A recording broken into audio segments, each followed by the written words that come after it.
Ladies and gentlemen, it's World War Season 3, and on day 5, unfortunately, the flames of war seem to have reached Indian shores. Well, almost, quite literally. We will tell you how India is now close to Trump's theatre of war and the thunder of his torpedoes are echoing in India. The spotlight is on Iran's warship Iris Dena, invited by India for a joint naval exercise and then struck down by America off the coast of Sri Lanka on its way back. We're now getting news that about 89 bodies have been recovered out of the 101 missing people on this ship. And this ship was on its way back. But the big question is, Trump dragging India into this forever war? As multiple strikes raise Tehran to rubble, the roar of Iranian missiles have reached Turkey as well. The NATO now actively joins in the war theatre by intercepting Iran's missiles. In retaliation, an Israeli Air Force F-35 fighter jet shot down an Iranian jet over Tehran skies. As blood flows, markets are drowning. Iran has vowed to burn down any ship that crosses the Strait of Hormuz. But some reports say that Chinese ships are getting a free pass. However, Trump has promised that America will protect ships from Iran, especially to those importing oil from this region. Iran, however, has frowned at Donald Trump, saying he treated complex nuclear negotiations like a real estate transaction. By day 5 of the war, Trump is getting unpopular back home. Watch how his approval ratings have now slipped from 45% in January of 2025 to 39% after the war. His disapproval rating is at 60%. Another poll in America reveals that 59% Americans disapprove of the war on Iran. You can see more details of the poll on your screen. And unfortunately for Trump, he's also losing the popularity poll with the alliance partners of the United States of America. Watch how there seems to be a total sink out in the voices.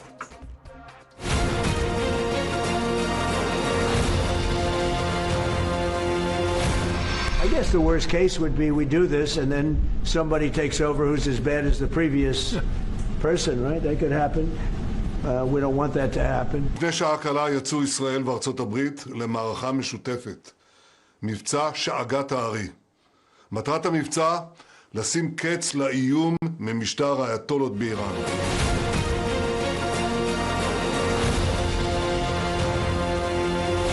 And I'm not, by the way, I'm not happy with the UK either. This is not Winston Churchill that we're dealing with. I want to be very clear. We all remember the mistakes of Iraq, and we have learned those lessons.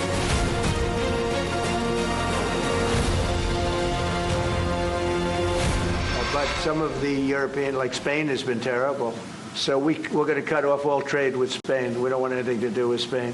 La posición del gobierno de España se resume en 4 palabras: no a la guerra.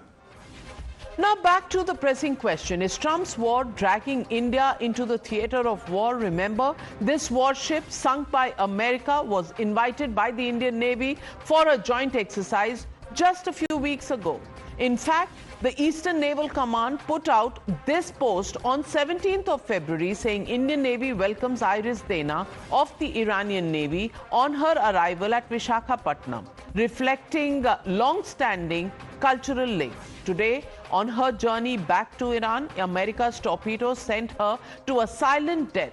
This was confirmed by the U.S. Secretary of War. Listen in. An American submarine sunk an Iranian warship that thought it was safe in international waters. Instead, it was sunk by a torpedo. Quiet death. The first sinking of an enemy ship by a torpedo since World War II. Like in that war, back when we were still the War Department, we are fighting to win. Also, yesterday, the leader of the unit who attempted to assassinate President Trump has been hunted down and killed. Iran tried to kill President Trump, and President Trump got the last laugh. After the American strike in Indian Ocean, the Congress has accused Prime Minister Modi of treading in dangerous waters and dragging India in. Pawan Khera has also raised the question, is use of Indian ports by the USA being permitted? Who authorized it and why wasn't the nation informed? Modi is treading dangerous waters is all that the opposition now can see. And questions being raised on, is India's clout in the Indian Ocean now ceded to the US and Israel? Listen in to these words. 30 years ago in 1996, US, Voice of America, wanted to set up a transmitter in Sri Lanka, and India, government of India, resisted, and US had to backtrack. That was the power, that was the goodwill, that was the credibility India had 30 years ago. No other government, whether BJP, Congress, Third Front, no other government would have allowed what has happened under Mr. Modi's watch. Now, will the Prime Minister of India apologize to Iran? Will he show some condolence to Iran? Will he support, will he help the Sri Lankan Navy in rescue operations, because I'm told 80 sailors are already dead? Or will he again wait and seek permission from Tel Aviv and from Washington? Because the way our Prime Minister is behaving, our foreign policy, our strategic interests, our geopolitical interests are all completely surrendered to the whims and fancies, or to whatever suits Tel Aviv and Washington. And that, ladies and gentlemen, brings me to the Motorola legitimate question on the Newshour tonight. Trump's war getting too close to India? That's the question, and that's the debate coming up on the other side. You're watching the Newshour at 9. Debate number 1 on Times Now, Super Prime Time.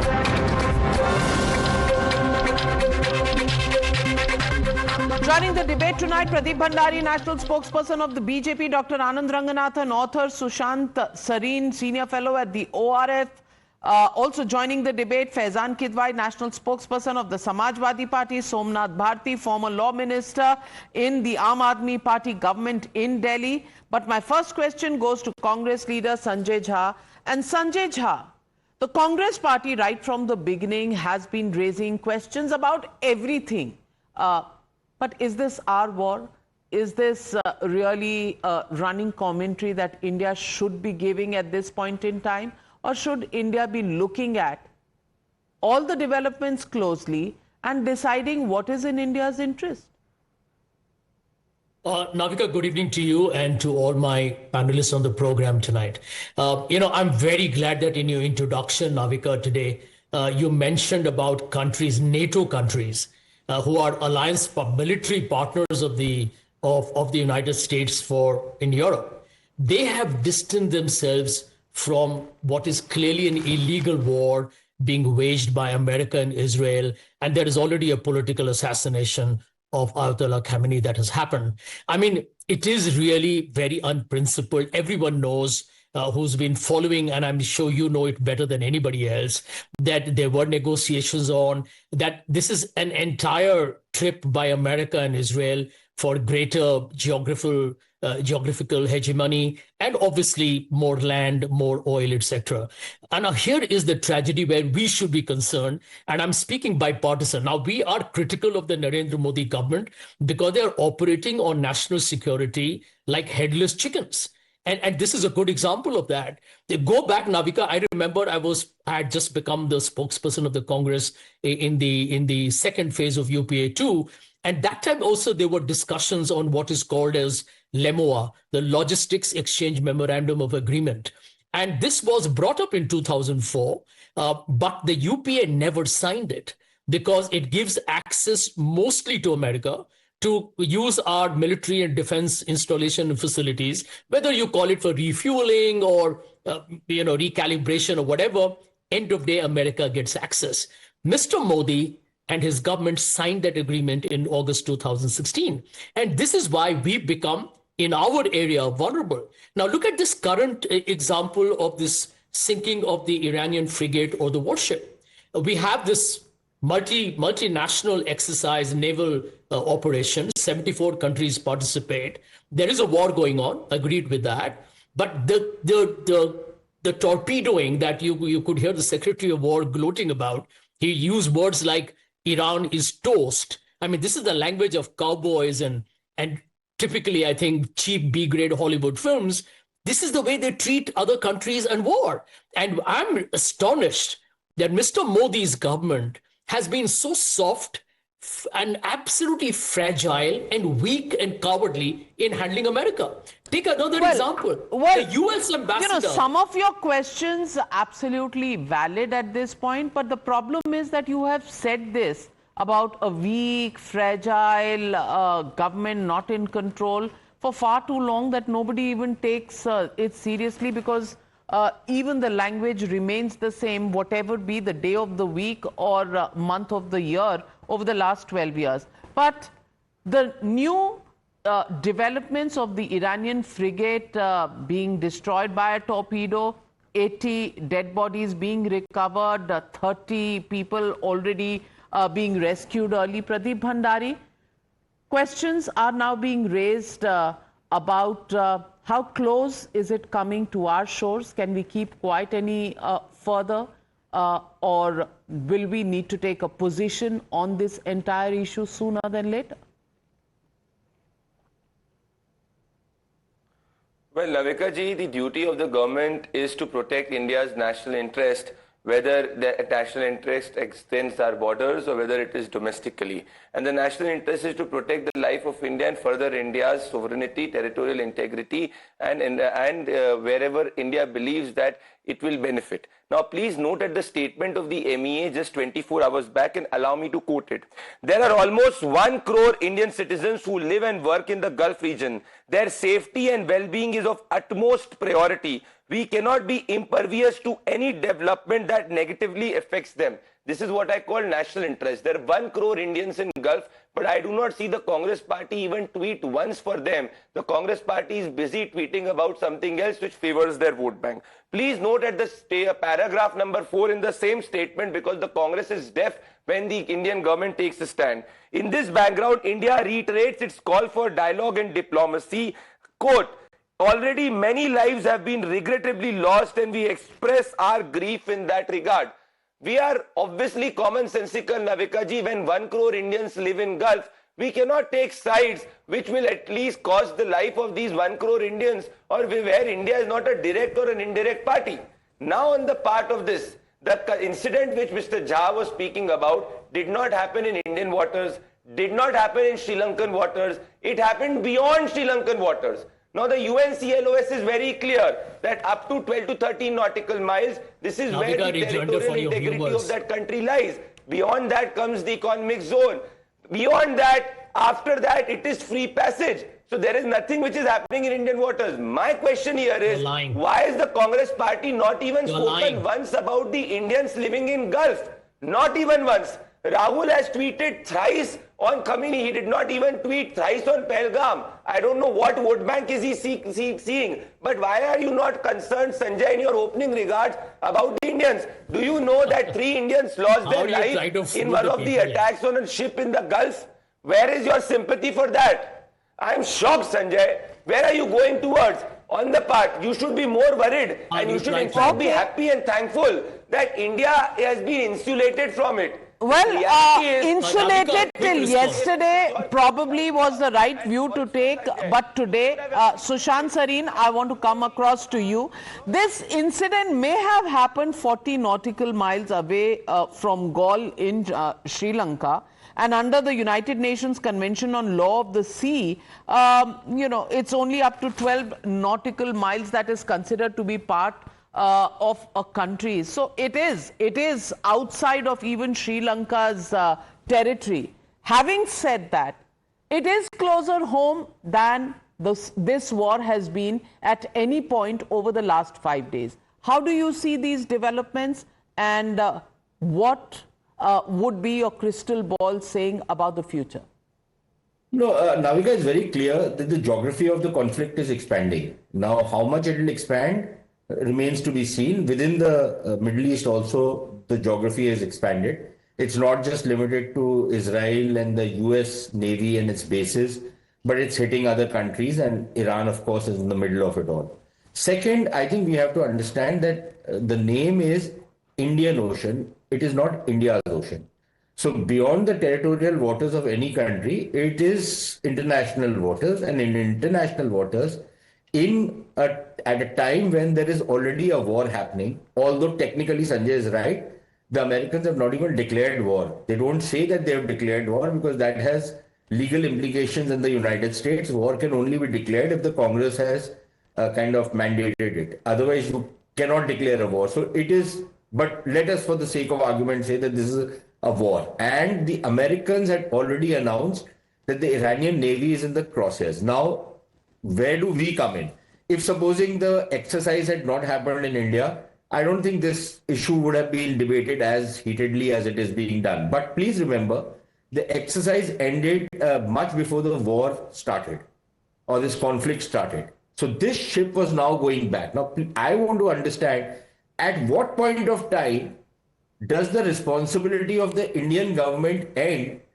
Will it end when this ship docks in an Iranian port, and after that, if it is taken out, everybody would be okay with it?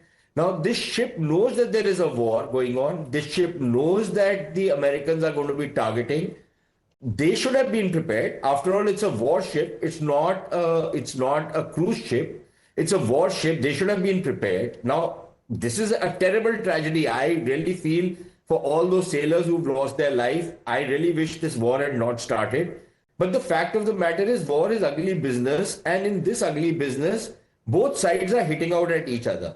Now, I don't see any reason why we should be dragged into this conflict. We are trying our level best to stay out of this conflict.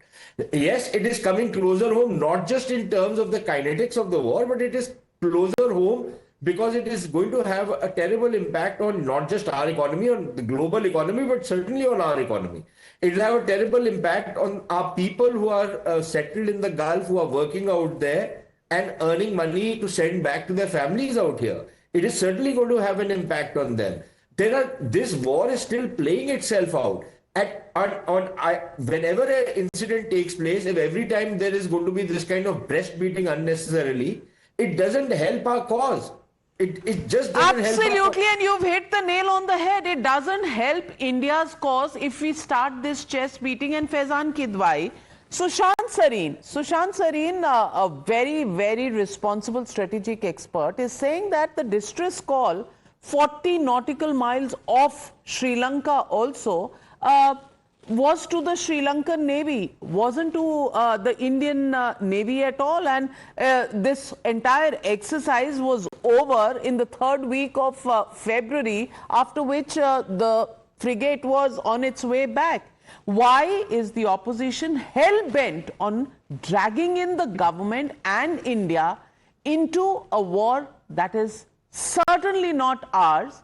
Of course, we will bear, as Sushant Sareen said, the brunt to some extent. Good evening, Navika. Good evening to you. First of all, Holi Mubarak to everybody sitting here, and to you too, Navika.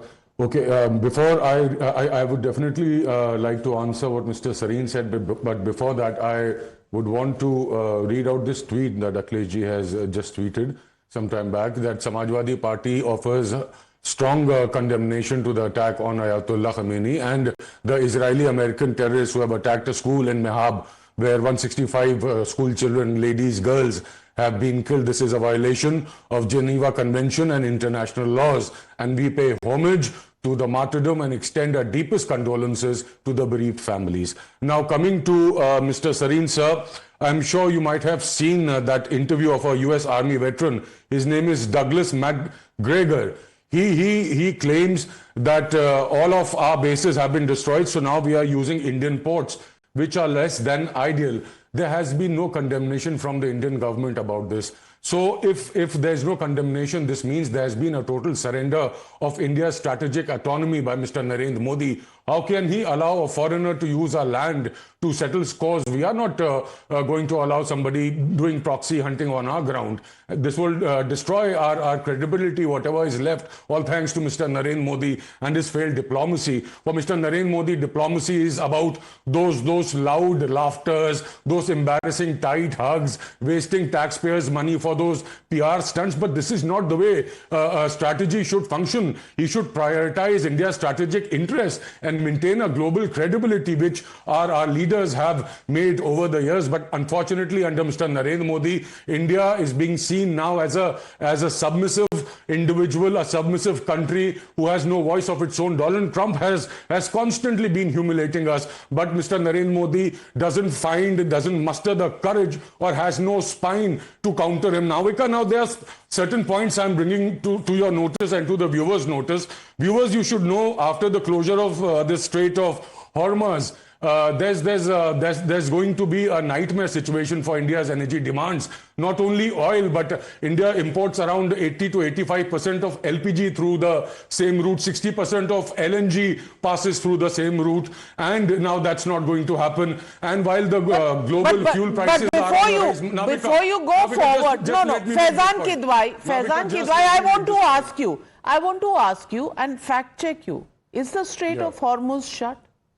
Can you please confirm that? Is it Navika, this is what the news is saying. I cannot go I'm there sorry, personally. there have been contrary claims as well. Right, there have Navika? been contrary claims as well. Anand Ranganathan, if we are going to spread panic based on just some social media updates, is that fair? No, Navika, it's an article. What are you saying? No, but there is another article that says that the American ships are going to be escorting all the ships passing through this area. No. And the jury, Anand Ranganathan, can you please apprise Faizan Kidwai Sahab of the facts as they stand? Of course, these facts are changing every minute, but as they stand at this moment.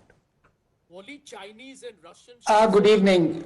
Now, Sanjay, this is not fair. You know, I've been waiting patiently, and there is another gentleman waiting for his turn after me. Please bear with me. Navika, this is the problem in our country, because the starting line is that we will oppose anything that India does. We will oppose anything that Modi does. Anything that is being done by him has to be wrong. Now, when my good friend Sanjay was talking about Faizan Bhai was, we are totally compromised, we've surrendered to the American. Let me show him. He talked about this Lamoa agreement. Please, let's look at the specifics, the facts. India is not bound to help America with logistics or surveillance. So you are wrong to say that if in international waters you have a ship that is... No, please, Sanjay, please allow me. That is confronted by America, destroyed by America. We've got nothing to do with it. We did not provide any surveillance for it. We did not provide any logistics for it. This agreement is for something totally different. Now, point number 2. I think it is outrageous, and here I don't blame the people or terror apologists who've collected in their tens of thousands to pay, their respects to someone who murdered in cold blood tens of thousands of his own people. I'm talking about Khamenei. So it is Pradeep's fault here, government's fault. But, for Samajwadi Party to actually pay respects to, or through Akhilesh Yadav respects to such a guy who was, holding a government that is responsible for tyranny in the country. You won't pay homage for that also? Faizan Bhai, this is very unfair.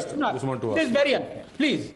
But you don't expect anything more from Samajwadi Party, where tens of thousands collected for convicted murderer Mukhtar Ansari. So this is the problem there. They don't know who are the villains, who are the heroes for them. Anybody who is ready and, waiting for, used as an appeasement for a vote bank is absolutely kosher. It might be a terrorist, it might be a tyrant, it doesn't really matter. Number 2, let me say this point blank. It is not Iran that has always helped us. It is Israel. And it is the appeasement, vote bank appeasement that allows Congress and Samajwadi Party to ignore the fact that in 1971, when Iran was against us, it was Israel and Golda Meir that helped us. In Kargil war, when Iran was against us, it was Israel that helped us.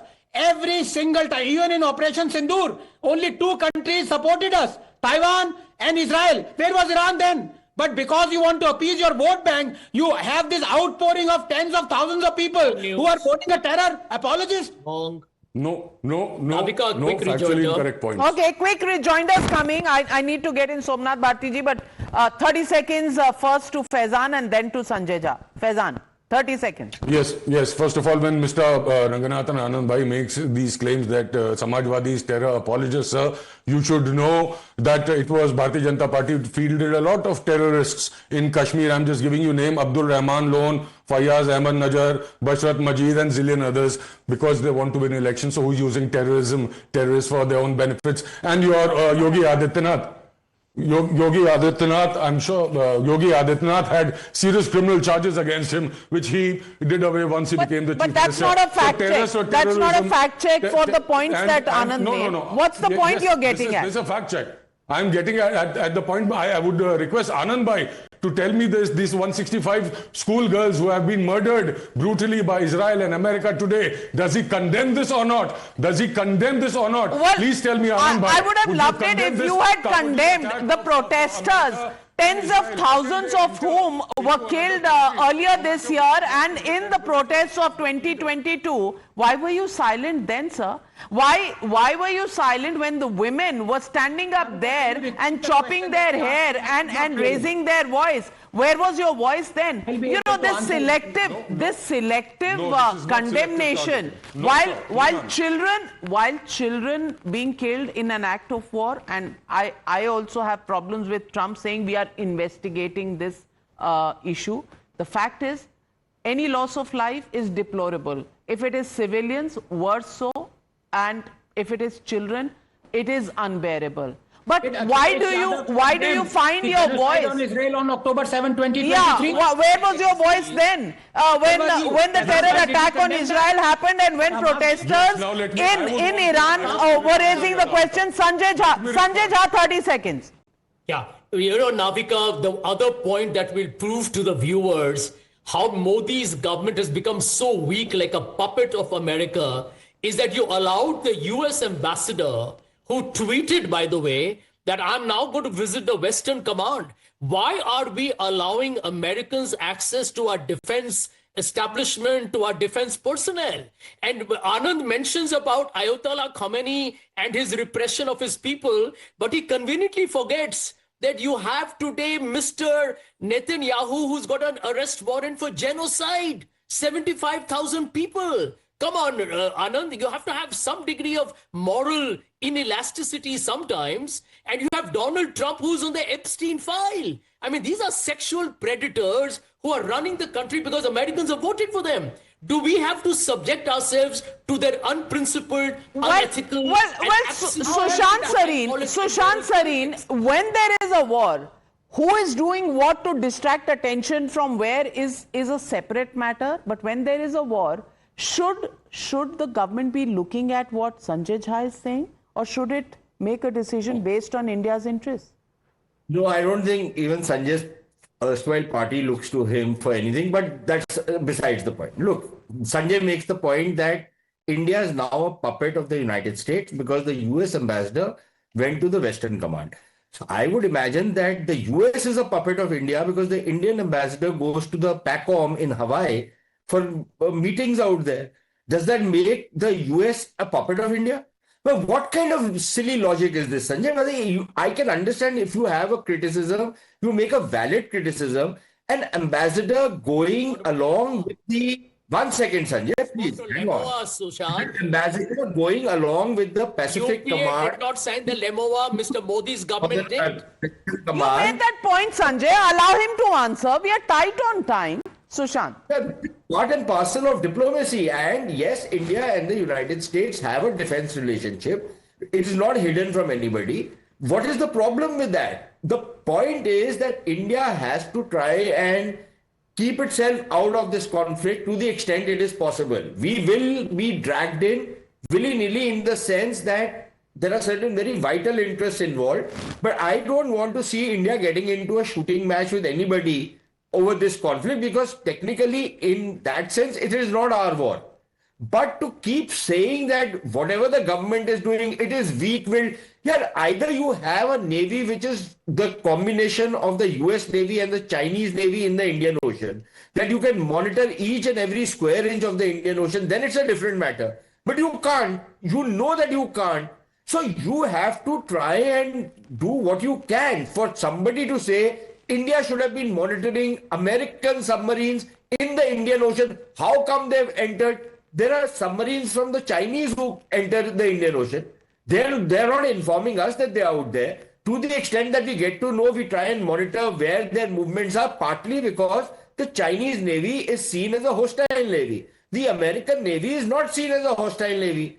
So there, the threat perception from the Chinese is there. The threat perception is not there from the Americans. Why can't this simple factor? Absolutely, and everything is not a theatrical drama issue, but Somnath Bharti. Somnath Bharti, willy-nilly, as Sushant Sareen says, so long as we can keep ourselves detached and away from this war, great. But can we do it for long? Will always remain a question. The question tonight is, why is the opposition itching to somehow get in, make India make a statement, queer the pitch in a war that is not ours? That is something that defies all logic.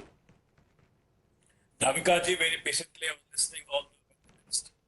See, I was seeing Anand Ranganathan ji trying to distance from the convicted people. The BJP has not at all supported them and the other parties support them. We all know the way convicted rapists have been garlanded by BJP. So leave that apart. How pure BJP is in treating convicted people, we all know. And who gives maximum number of paroles to convicted rapists. Anyway, see, the actual thing is, if not now, then when? When will India speak up? A guest ship which was participating in an exercise in India, with India, was returning home, has been bombed very closely to Indian Ocean, to Indian sea limit. Can there be a bitter truth than this? You know, this is what's showcasing India in its poorest light. See, Mr. Modi has failed to fix India's problems so far. Now India is being shown in the poorest light internationally. So far Mr. Modi has been mum, has not said a word. Sovereignty and democracy, which is being trampled every now and then by Mr. Trump across the world, Venezuela, then Iran, and many countries, Greenland, etc. But India wants to become Vishwaguru under Mr. Modi, but he doesn't want to speak up. What is this?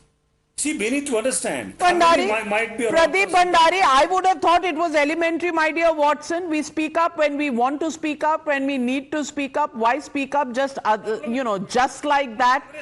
Would be the logic in all of this, but certainly the opposition is not buying it. Please respond. 10 more seconds. 10 more seconds. Well, Navika ji, for once I thought that I was hearing the Pakistanis and the Chinese point of view on your panel rather than the Indian point of view. It is too rich from Sanjay to speak about United States of America when we have seen how during Jawaharlal Nehru it was CIA which had complete control on Mr. Nehru's ministry. But at least state certain facts. This is not India's war. The Congress party and the Samajwadi party and the AAP party, which has historically sold India's national interest post 2611, where they could not even attack their best friend Pakistan, a terrorist state, is giving us gyans and sermons. The reality. I did not interrupt you, Somnath. I did not interrupt you, Somnath. Have the courtesy to listen for 30 seconds. Have the courtesy to listen for 30 seconds. This is not the way. All right, gentlemen. I'm lowering everybody's fader. Short of time. Pradeep Bhandari is responding. Pradeep. Just 30 seconds. Just 30 seconds. Navika ji, the fact is that the Congress and the Samajwadi party and the Aam Aadmi party want India to enter this conflict where it is neither directly India's war or indirectly India's war. We are 30 minutes onto your show. There are more than 1 crore Indians in the Gulf. If these people were truly patriotic Indians, they would have expressed one amount of or iota of concern about the Gulf, Indians living in Gulf. Well, these people are finding themselves more sympathetic than even Pakistan, which has not taken a stand between the two conflicts. I believe that they are taking the Chinese line because at this moment, neither India is directly impacted or indirectly impacted. Let me state a very important fact. I'll tell you what is selling India's national interest. In 2008, the Congress party wanted to have India's oil reserves completely dependent on Pakistan, have the entire India's oil pipeline moved from Iran to Pakistan, and Pakistan would have had control on our oil reserves. reserves. The truth today is that India is not impervious to the development, but India has strategically protected itself. It has diversified its oil supply to 40 plus countries. It has other alternative routes apart from Strait of Hormuz, and also common sense will tell you that no single country can block Strait of Hormuz or any other strait in the globally. That is not logically and humanly possible. So my question is, what does the Samajwadi Party and the Congress want us to do? Do they want us to enter the conflict? Do they want us to take a stand so that more than 90 lakh Indians which are present in one part of the territory, they get infected? What do they want us to do? India is taking a stand. India is calling for de-escalation. But when nothing happens in India's water, why should we be bothered? Absolutely. It was not Absolutely. What is not in our waters by definition is in international waters. Why should India poke its nose into it when it is not our war? Are you forcing India to take a position? And we did a snap poll. We asked this question: has US torpedo strike in Indian Ocean brought war to Indian shores? Yes, say 58%, no, say 33%, can't say 9%. Well, we're looking at it. Yet, while it is close, there is still some distance that we stay. Should we just watch this space and not jump to any conclusions? Because this is not necessarily 100 meters dash that we are getting into. Sanjay Jha, Faizan Kidwai and Somnath Bharti. In wars, as in international relations, wait and watch is also one of the key strategic instruments of foreign policy and diplomacy. Is there merit in doing that? Or is there a rash driving explanation that is coming in from the opposition, a better way to proceed on this? Well, I don't know. You, the people of India, be the judge. Because, of course, always in India, whether it is foreign policy, whether it is a war situation, the opposition never speaks in one voice with the rest of India. Let's leave it at that. Thank you very much to all my panelists joining me on debate number 1. On the other side, tonight, we spoke to Dr. Abdul Majid Hakim Ilahi, representative of Ayatollah Ali Khamenei, just a short while ago. That interview coming up.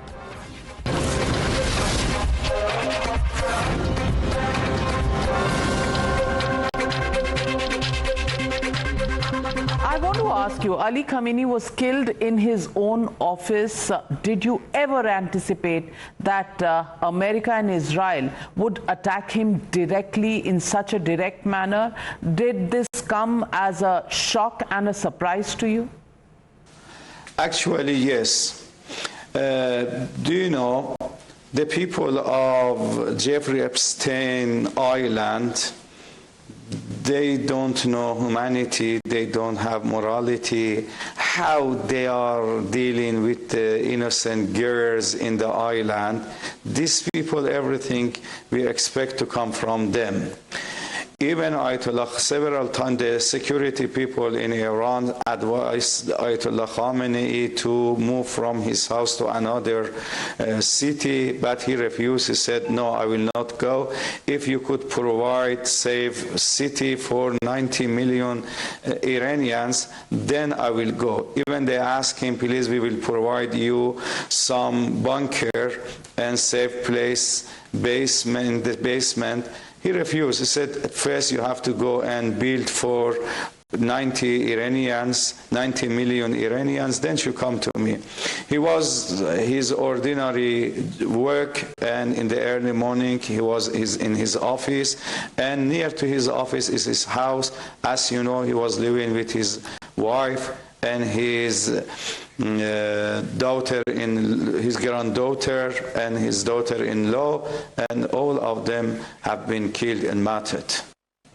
The situation, of course, is extremely complex at this point. How do you see a transition now taking place in Iran, as there is news that is being reported that his second son has taken over as the supreme leader. In fact, it is all over every news agency that Mojtaba Khamenei, the son of Ali Khamenei, will take over the reins as the leader, supreme leader of Iran. What can you tell us about him, and how does it go ahead from here? Actually, up to now, there is no decision for his successor, who will be after him. This is just a news. They said his second son will be after him, but it's not true. Up to now, no one announced it. There is no right and true news.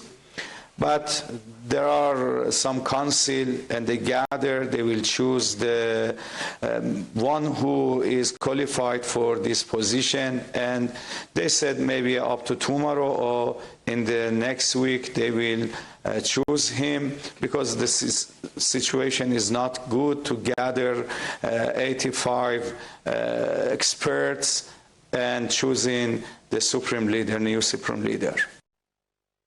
Well, Israel itself has its own story of how they were attacked first, October 7th. But before I get there, I want to ask you, there have been varied reactions in Iran to the death of Ali Khamenei. On the one hand, we've seen many mourners, but on the other hand, many women are also celebrating that their hijabs can now be removed, and they have welcomed this moment of liberation. Shouldn't there be some introspection by the regime as well, and become more progressive and liberal, accommodating the aspirations of the women of Iran? What do you have to say about the different opposing kinds of reactions? Actually, Iran has 90 million. The population of Iran is 90 million. Among 90 million, maybe less than 100,000, less than 50,000 of them, they are against this government and Ayatollah Khamenei. This is something is normal. But if you look at the majority of the people, more than 90% of the people, they are living on the bombing of Israel and United States. Day and night they shout that we want retaliation, we want we want peace, and we want to get the retaliation from the killers of Ayatollah Khamenei. Yes, it's happened. It's a normal that maybe 2,000, 3,000 people come out and they show their feeling, and this means that we have democracy in Iran. Everyone is free. He can indicate his feeling and his idea, his concept. Here is the problem. President Trump and Prime Minister Netanyahu have repeatedly said that Ali Khamenei and his regime was waging a proxy war. And that is the truth. After all, people have seen what happened in Israel. Iran funded and armed the Hamas. It funded and armed the Hezbollah. It funded and armed the Houthis. Well, Hamas carried out those terror attacks in Israel. Didn't Iran sponsor a proxy war in the region? And today, the situation that we are seeing is a result of that. 80 years ago, where were Israel? They came and they occupied this land, and day and night they are killing them, they are attacking them. So why they don't have right to defend themselves? The Hamas also, Iran supported them spirituality. But never Iran wants to bring the conflict and crisis in the society. What is the spirituality behind the October 7th attacks on Israel? I don't know. The world is failing to see that. But Ali Khamenei did not condemn that terror attack by Hamas on Israel on October 7th either. He actually justified it. So do you see where the genesis of the problem is? Please, we have to go back to the philosophy of that attack. Why they attacked? Please read the history of these people. Read and look at the situation of these people, how they are living. What was their situation? We don't want any innocent people to be killed.